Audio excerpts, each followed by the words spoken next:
হীরের আংটির হিরেটা যখন আলগা হয়ে যায় তখন আর তা আঙুলে পড়ে ঘুরে বেড়ানোটা নিরাপদ নয়। হিরে অলক্ষিতে পড়ে হারিয়ে যেতে পারে। বিষয়ী সাবধান। ক্ষেত্রমোহনের আংটির হিরে অনেকদিন আগেই হারিয়ে গিয়েছিল।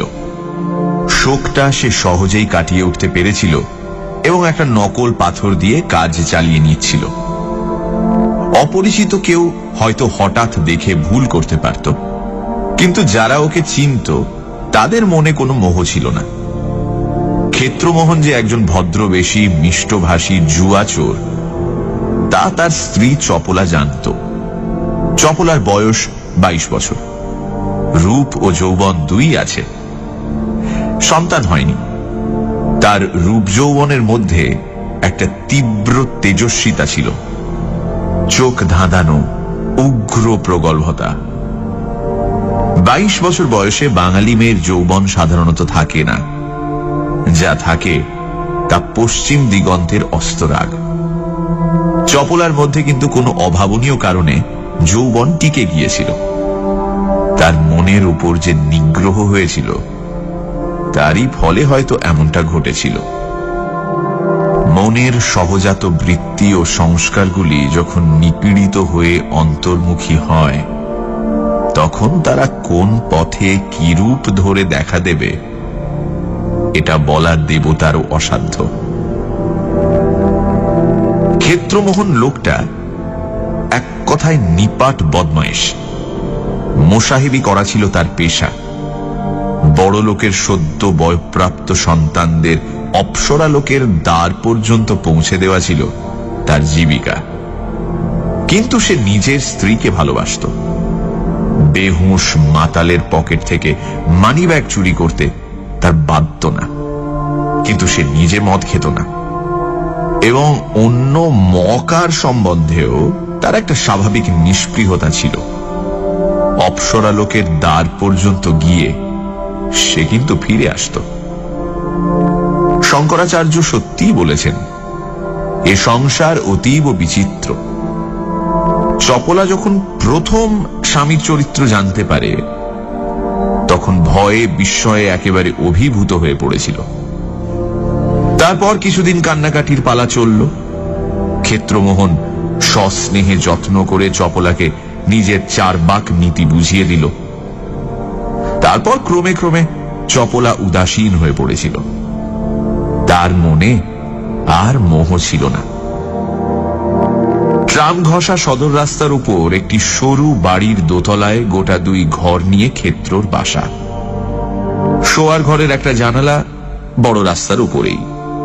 সেখানে দাঁড়ালে রাস্তা পরিষ্কার দেখা যায়।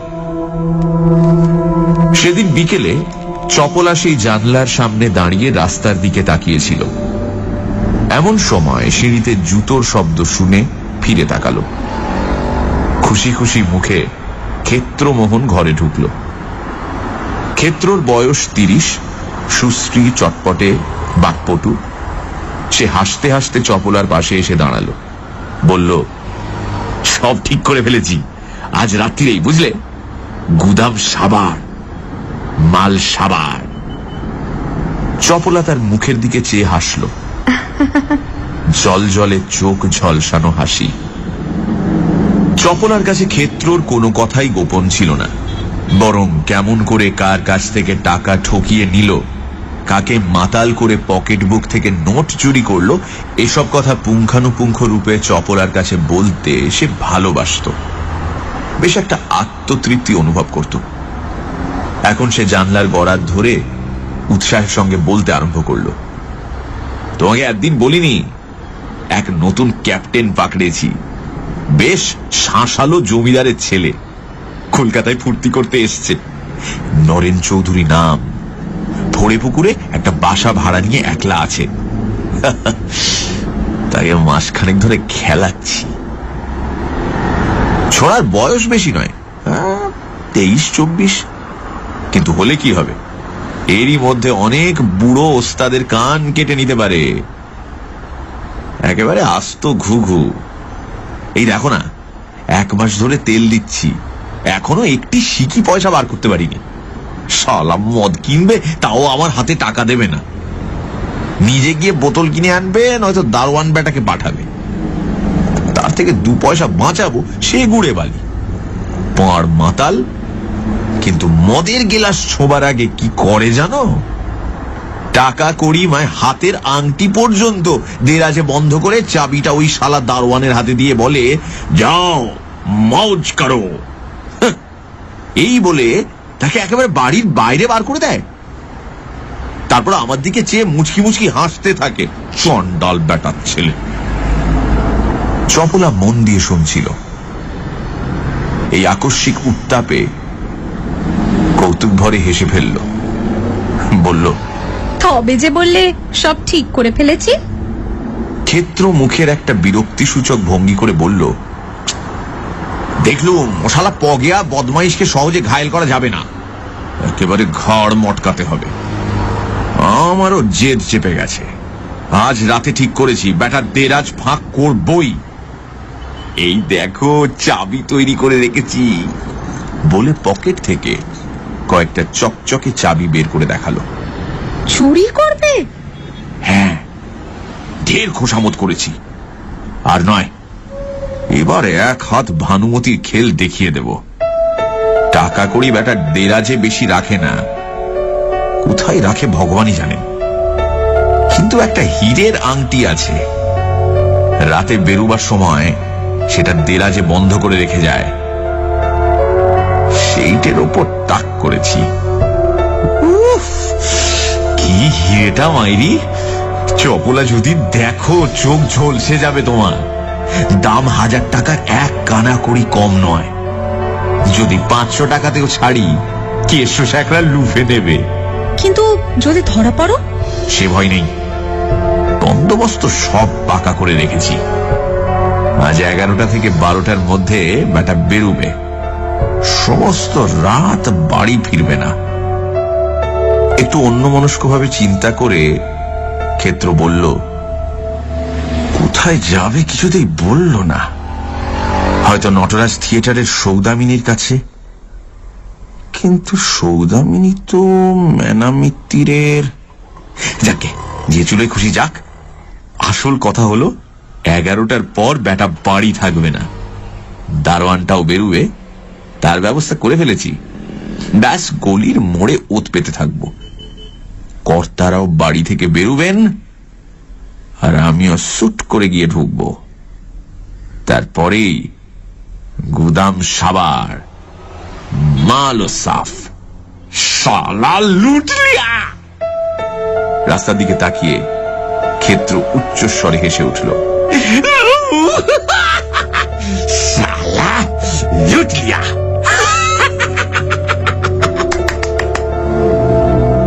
কিন্তু পরক্ষণে বেড়ালের মতো লাফ দিয়ে জানলার সামনে থেকে সরে এসে চাপা গলায় বলল, সরে এসো, সরে এসো, ও পাশের ফুটপাত দিয়ে যাচ্ছে। চপলা সরল না, বলল, কে? নরেন চৌধুরী, সরে এসো। কি দরকার? আমাকে তো আর চেনে না। তা বটে। তারপর ঘরের ভেতরের অন্ধকার থেকে উঁকি মেরে উত্তেজিত কণ্ঠে বলল, ওই ওই দেখতে পাচ্ছ, ওই যে ফর্সা মতো চেহারা, আরে গিলে করা আদ্দির পাঞ্জাবি, হাতে হরিণের সিংহের ছড়ি, উনি নরেন্দ্র চৌধুরী। হাতের আংটিটা দেখতে পাচ্ছ? পাচ্ছি। চপলা বাইরের দিকে তাকিয়ে হাসল। পড়ন্ত দিনের আলো তার মুখের ওপর পড়েছিল। মনে হলো যেন এক রাশ হিরে ঝরে পড়ল। হিরেটার দাম কত বললে? 1000 টাকা। ক্ষেত্র বিছানার ওপর গিয়ে বসল। বেশিও হতে পারে, এবার তোমার ঝুমকো গড়িয়ে দেবই, বুঝেছ? ওই কেষ্ট শেখরাকে দিয়েই গড়িয়ে দেব, সস্তায় হবে। অনেকদিন ধরে তোমায় বলে রেখেছি। রাস্তার দিকে দৃষ্টি রেখেই চপলা বলল, ক্ষেত্র জিজ্ঞাসা করল, চলে গেছে না এখনো আছে? চপলার ঠোঁটের ওপর দিয়ে একটা ছোট্ট হাসি খেলে গেল। ক্ষেত্র তা দেখতে পেল না।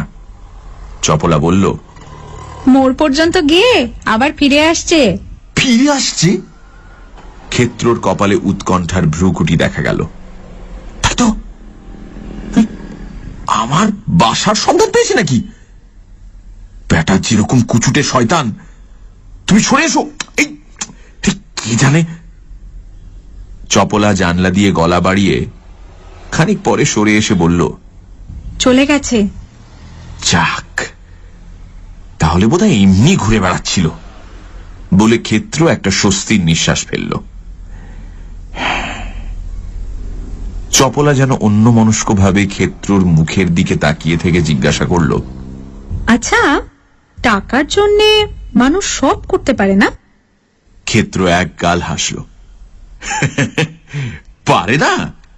টাকার জন্য পারে না এমন একটা মানুষ দেখাও তো দেখি। খুন, জখম, জাল, জুয়াচুরি, আর দুনিয়াটাই তো চলছে ওই টাকার পেছনে। আর তাতে দোষী বাকি? টাকা না হলে কারুর একদণ্ড চলে। তবে আমি যে ব্যাটার ঘাড় ভাঙতে যাচ্ছি তার মধ্যে আমার অন্য স্বার্থও আছে। ব্যাটা আমাকে বড় হয়রান করেছে। যেমন করে হোক ওর ওই আংটি গপ করবই। আলস্য ভরে দুই হাত মাথার উপর তুলে চপলা গা ভাঙল। তারপর বলল,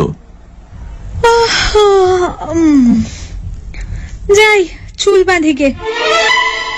সানডে সাসপেন্স, শুধুমাত্র রেডিও মির্চি 98.3 FM এ। It's hot. গল্পের পরবর্তী অংশ ব্রেকের পর।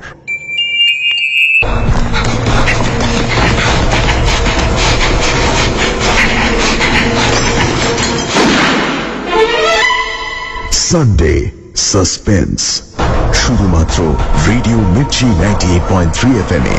It's hot. সানডে সাসপেন্সে আজ শরদিন্দু বন্দ্যোপাধ্যায়ের লেখা আংটি। ক্ষেত্রমোহন একজন পাকা জুয়াচোর। বড়লোক ছেলেদের উচ্ছন্নে পাঠিয়ে তাদের সর্বশ্রান্ত করাই ছিল তার পেশা। তার স্ত্রী চপলা সে কথা জানত। নরেন চৌধুরী নামে একটি ছেলেকে ক্ষেত্রমোহন বেশ কিছুদিন ধরে ঘায়েল করার চেষ্টা করছিল। কিন্তু মাতাল হলে কি হবে? নরেন টাকা পয়সা এবং তার হীরের আংটি সম্পর্কে খুবই সাবধানী। ক্ষেত্র তার স্ত্রীকে বলল, অনেক হয়েছে, আর নয়। সেই রাতেই সে নরেনের হীরের আংটি হাতাবে। সব ব্যবস্থা সে করে ফেলেছে। এমন সময় রাস্তায় ফুটপাত দিয়ে নরেন চৌধুরী হেঁটে যাচ্ছিল। তাকে দেখে জানলা থেকে চপলাকে সরে আসতে বলল ক্ষেত্র। আর এই কথাও বলল যে টাকার জন্য মানুষ সব কিছু করতে পারে। তারপর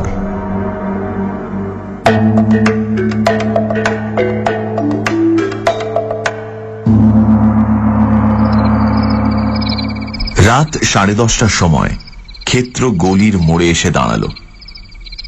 ঠিক সামনে দিয়ে ফোড়ে পুকুরের রাস্তা পূর্ব পশ্চিমে চলে গেছে। গলির মুখ যেখানে গিয়ে তার সাথে মিশেছে সেখানে একটা কাঠের আড়ত আছে। সেই আড়তের গা ঘেঁষে দাঁড়ালে সহজেই পথচারীর দৃষ্টি এড়ানো যায়। রাস্তার গ্যাস কাছাকাছি নেই। এখান থেকে নরেন চৌধুরীর বাসার সদর বেশ দেখা যায়। বড়জোর 20 গজ। রাস্তার উপরেই দরজা। দরজা খুললে ভেতরে একটা ছোট গলি। গলির দুধারে দুটি ঘর, রাস্তার উপরেই। বাইরের দিকে জানলা আছে। ক্ষেত্র দেখল পাশের একটা ঘরে আলো জ্বলছে। এটাই আসল ঘর। ঘরে একটা সেক্রেটারিয়েট টেবিল আছে। সেই টেবিলের ডান দিকের দেরাজে ক্ষেত্র পকেটে হাত দিয়ে দেখল চাবি ঠিক আছে। সে মনে মনে হিসেব করল, কাজ শেষ করে বাইরে আসতে মিনিট 10 বেশি সময় লাগবে না।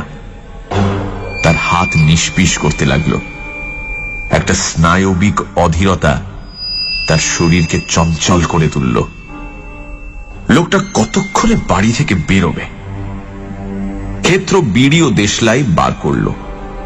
বিড়িতে ফু দিয়ে ঠোঁটে ধরিয়ে দেশলাই জ্বালতে গিয়ে সে থেমে গেল।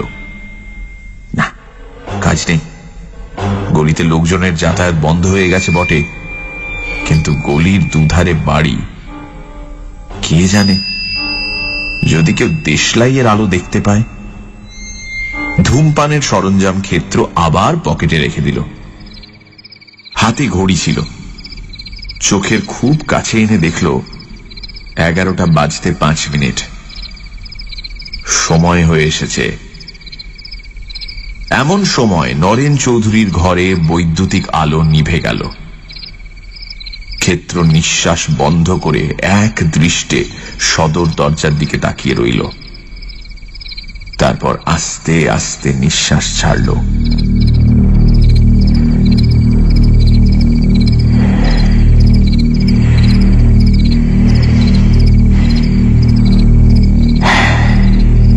এইবার সদর দরজা খুলে নরেন চৌধুরী বাইরে বেরুল। ক্ষেত্র কাঠগোলার দেয়ালে একেবারে বিজ্ঞাপনের পোস্টারের মতো সেঁটে রইল। নরেন ফুটপাথে দাঁড়িয়ে সিগারেট ধরালো। বড় বড় চোখ করে ক্ষেত্র দেখল তার হাতে আংটি আছে কিনা। না, নেই। আবার সে ধীরে ধীরে চাপা নিঃশ্বাস ফেলল। নরেন ছড়ি ঘোরাতে ঘোরাতে চলে গেল। এইবার ক্ষেত্র অন্ধকারে দাঁত বের করে হাসল। নরেনের পরিপাটি সাজসজ্জা সে এক নজরে দেখে নিয়েছিল। এইসব নিশাচর প্রজাপতিদের প্রতি তার মনে একটা অবজ্ঞাপূর্ণ ঘৃণার ভাব ছিল। সে মনে মনে বলল, মানিক অভিসারে বেরুলেন। কোন একজন স্ত্রীলোক একে একেবারে শুষে শেষে ছোবড়ার মতো দূরে ফেলে দেবে, এটা ভেবে সে মনে বড় তৃপ্তি পেল। করুক করুক, সোনার চাঁদকে একেবারে উলঙ্গ করে ছেড়ে দিক। কিন্তু এদিকে দারোয়ানটা এখনো বের হচ্ছে না কেন? খোট্টাটার আবার কি হলো? ভাং খেয়ে ঘুমিয়ে পড়ল না তো?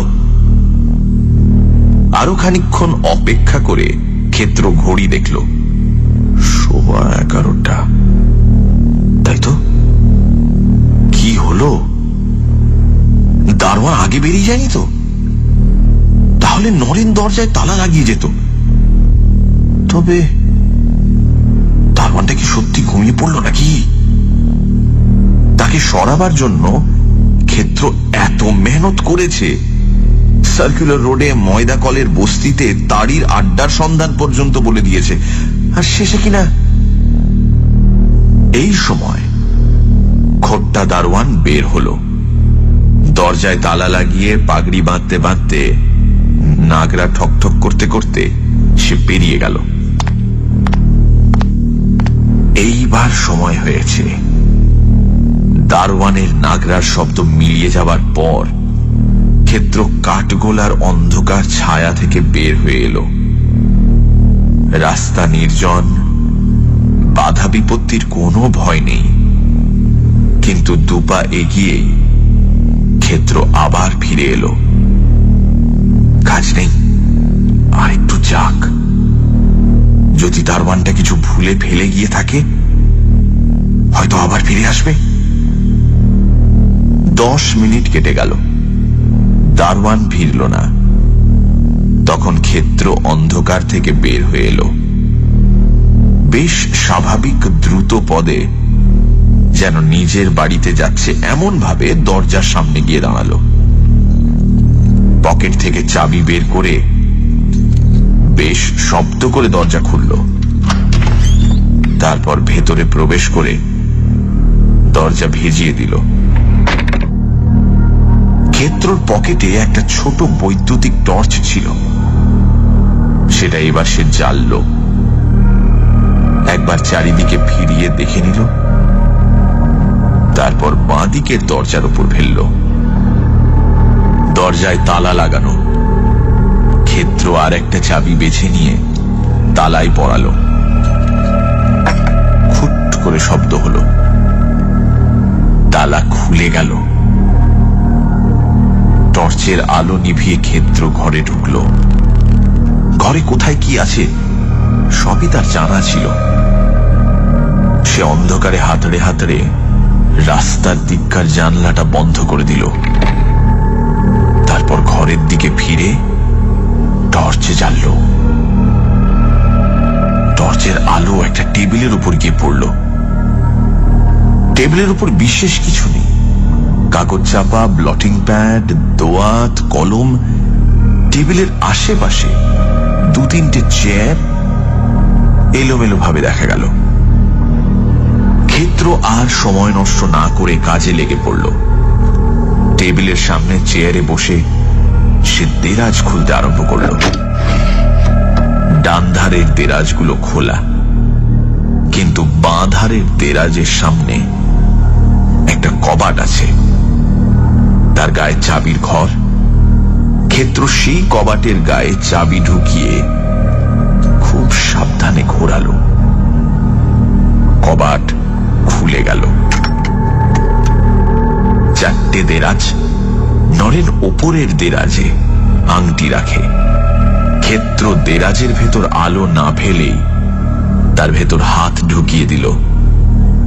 কাগজপত্র ও পানের ডিবে তার হাতে ঠেকল, কিন্তু আংটির পরিচিত ক্ষুদ্র কেসটি হাতে ঠেকল না।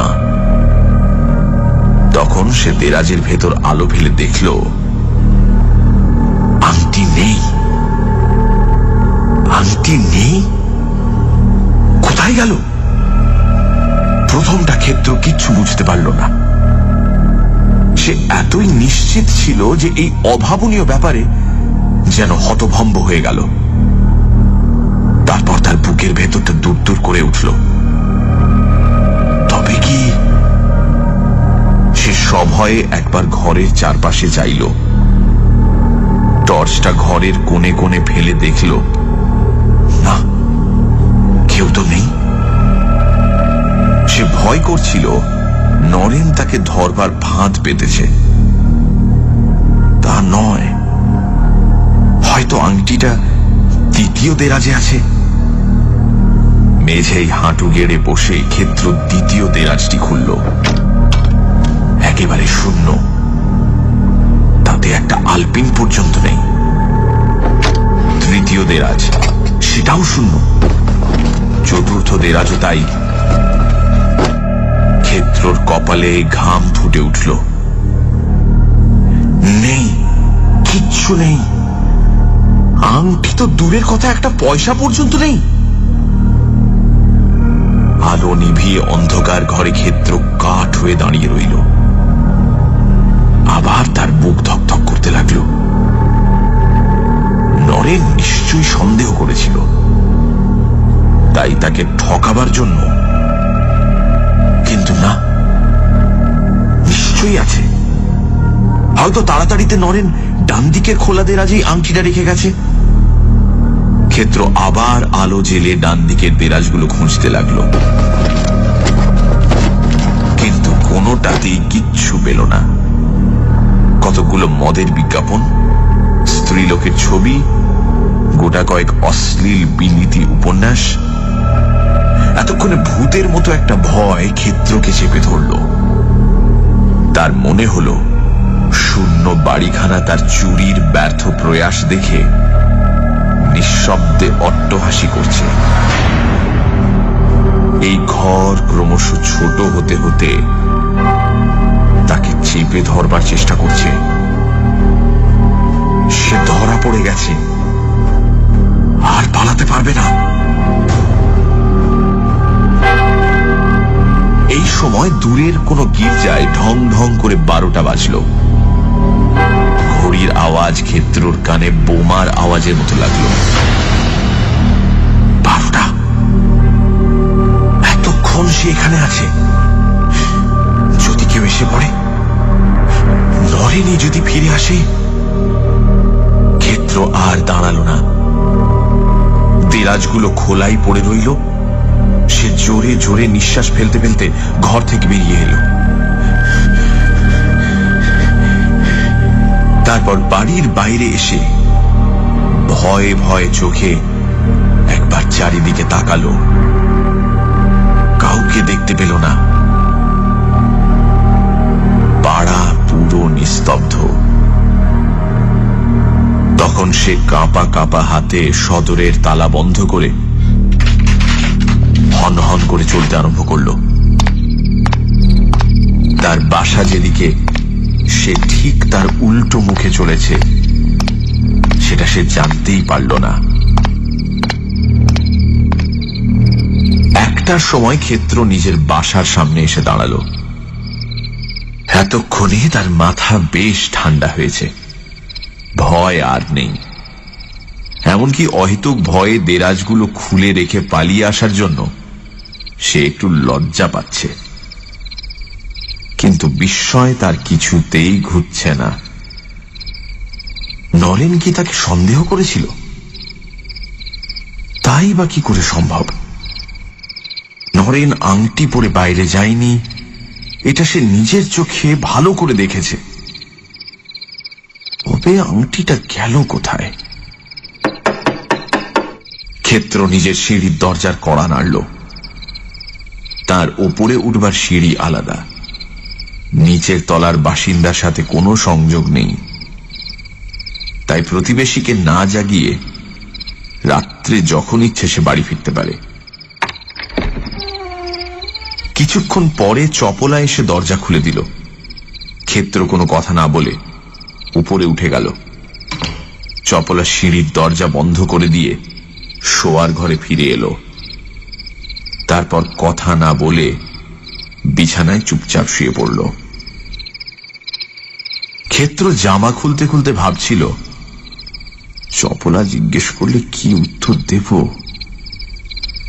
কিন্তু চপলা যখন কোনো প্রশ্ন করল না, তখন সমস্ত কথা বলবার জন্য তার নিজের মন উসখুস করতে লাগলো।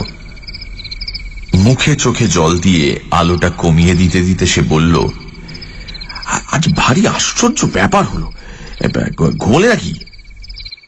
ব্যর্থতার কুণ্ঠায় তার গলার আওয়াজও নিস্তেজ। চপলা উত্তর দিল না, কেবল গলার একটা শব্দ করল মাত্র। ক্ষেত্র বিছানায় উঠে দেখল চপলা চিত হয়ে শুয়ে আছে। তার ডান হাতটা চোখের উপর রাখা। অল্প আলোয় চপলার মুখ ভালো করে দেখা গেল না। আংটিটা পেলুম না, বুঝলে? চপলার কাছ থেকে কোনো সাড়া এলো না। সে ঘুমিয়েছে কিনা দেখবার জন্য ক্ষেত্র তার মুখের কাছে মুখ নিয়ে গেল। জেগে আছো না ঘুমলে? চপলার চোখের উপর হাতটা একটু নড়ল। সঙ্গে সঙ্গে তার আঙুলের উপর আলো ঝিকমিক করে উঠল। ক্ষেত্র সূচিবিদ্ধের মতো বিছানায় উঠে বসল। চপলার হাতখানা টেনে নিজের চোখের সামনে এনে বিকৃত চাপা গলায় বলে উঠল, আংটি! এই আংটি তুমি কোথায় পেলে? তুমি কোথায় পেলে? আরে তুমি কোথায় পেলে? কথা কাটা যাচ্ছে না, জিজ্ঞেস করছি না, কোথায় পেলে এই আংটি?